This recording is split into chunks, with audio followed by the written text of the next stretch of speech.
कार्रवाई आप जल्दी करने जा रहे हैं और क्या निमित्त है? अनियमितता तो गंभीर ये है कि जब बिना मान्यता के स्कूल चल ही नहीं सकता और फिर भी वो चल रहा है, तो मेरा आप लोगों के माध्यम से पुनः निवेदन है कि वो तुरंत प्रभाव से बंद हो। नहीं तो मंडे को हमें कोई मिला इस तरह का तो जो सख्त एक्शन है, जो मैं कह रहा हूँ कि बिल्डिंग सील होगी ना तो फिर वो सील खुलेगी नहीं बिना कानूनी कार्रवाई। उनकी सीलिंग का प्रोसेस स्टार्ट करेंगे। हाँ जी। तो सर क्या इसमें दंडात्मक कार्रवाई रहती है, कितना जुर्माना रहता है?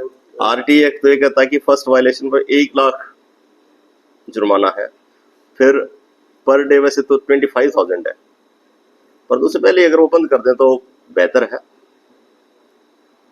तो ऐसी कितनी अकेडमी संख्यात्मक तौर पे बात में सर कितनी अकेडमी? यहाँ भिवाड़ी में पूरे जिले में 200 अकेडमीज हैं और 200 प्लस प्राइवेट स्कूल्स हैं, जिनमें से 87 अकेडमीज अकेले भिवाड़ी शहर में और 104 प्राइवेट स्कूल्स अकेले भिवाड़ी ब्लॉक में है। जिन पे कार्रवाई जी हो पक्का होगी।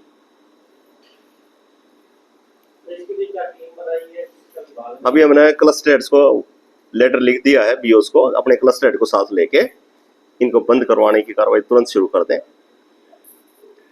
अगर कहीं कोई पुलिस या प्रशासन का अगर कहीं पे ऐसा हमें अंदेशा है कि कोई झगड़ा वगैरह हो सकता है, हम डीसी साहब से रिक्वेस्ट कर लेंगे, पुलिस प्रोटेक्शन की या कोई प्रशासन की मदद की जरूरत होगी तो वो भी ले लेंगे।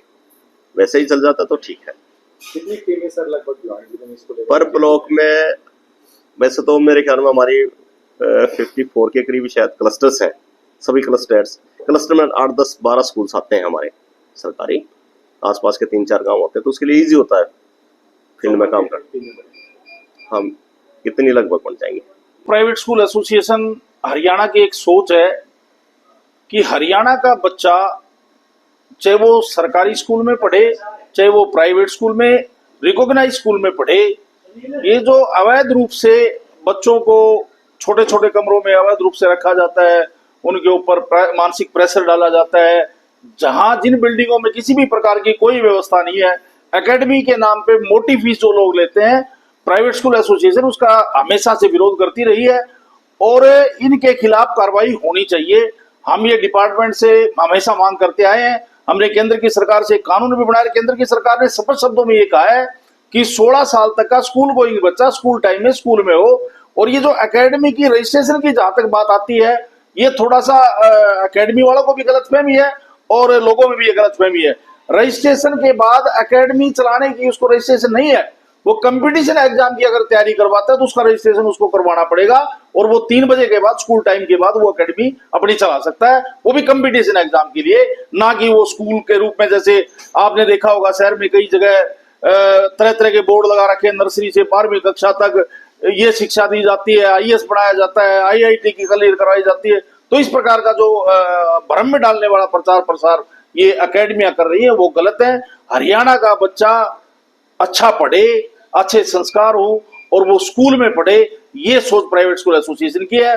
प्राइवेट स्कूल ये नहीं कहते कि प्राइवेट स्कूल एसोसिएशन की सोच ये नहीं है कि वो प्राइवेट स्कूलों में ही पढ़े। हरियाणा सरकार ने बहुत अच्छे अच्छे स्कूल बना रखे हैं, बहुत अच्छी अच्छी बिल्डिंगें बना रखी है, सारी सुविधाएं हरियाणा सरकार ने दी है, तो वो सरकारी स्कूलों में जाए चाहे रिकॉग्नाइज प्राइवेट स्कूलों में जाए, परंतु बच्चा स्कूल में होना चाहिए। सोमवार से कार्रवाई का आदेश इनके शिक्षा विभाग के तरफ से, तो कितनी संतुष्ट है कि कार्रवाई होगी? देखो, डिपार्टमेंट कार्रवाई कर रहा है। डिपार्टमेंट के भी एक बात समझ में आई है कि ये बच्चों का शोषण हो रहा है। ये इस प्रकार की जो एकेडमी है बच्चों का शोषण कर रहे हैं। ये गली मोहल्ले में जो प्ले स्कूल, किसी भी घर में 2 कमरे लेकर खाली करवा के अपने घर के उसमें बोर्ड लगा दिया, ये बच्चों के जीवन को, बच्चों की शिक्षा को, बेसिक शिक्षा को, क्योंकि बच्चे की शुरुआत nursery, KG, first, second, third में ही बच्चे की नींव मजबूत होती है। और इस प्रकार के जो इलीगल जो चीज चल रही है वो गलत है और हम पूरी तरह से संतुष्ट हैं। एजुकेशन डिपार्टमेंट हरियाणा इस पे कार्रवाई कर रहा है। रोहतक में भी स्कूल सील हुए हैं। अभी भिवानी में भी हमारा प्रतिनिधिमंडल जिला शिक्षा अधिकारी से मिला था, उन्होंने हमें आश्वासन दिया है कि सोमवार से ऐसे स्कूलों के खिलाफ और ऐसी एकेडमी के खिलाफ कार्रवाई शुरू करेंगे। देखो, मैं इस बात को बिल्कुल गलत मानता हूं। अगर बच्चा जहां पढ़ रहा है उसी स्कूल में होना चाहिए। वो पढ़ाई कहीं और कर रहा है, वो बैठा किसी एकेडमी और नाम किसी स्कूल में चल रहे हैं, ऐसे स्कूलों के खिलाफ भी प्राइवेट स्कूल एसोसिएशन सरकार से, एजुकेशन डिपार्टमेंट से आग्रह करेगी कि उन स्कूलों के खिलाफ भी सख्त से सख्त कार्रवाई की जाए और ऐसे डमी स्कूलों की, जैसे सीबीएसई ने कह दिया कि जो डमी स्कूल हैं, जो इस प्रकार के बच्चे एनरोल करते हैं और बच्चे बैठते कहीं और है, पढ़ते कहीं और है, उनकी मान्यता रद्द की जाएगी। तो हम एजुकेशन डिपार्टमेंट से, हरियाणा विद्यालय शिक्षा बोर्ड से भी ये मांग करेंगे, उनसे मिलकर बात रखेंगे कि ऐसे स्कूलों के खिलाफ भी कार्रवाई हो। हम बच्चों के भविष्य के साथ बिल्कुल संवेदनशील है, ये बच्चों का मामला है, इसलिए इसमें हम पूरी तरह से बच्चों की शिक्षा की तरफ ध्यान दे रहे हैं।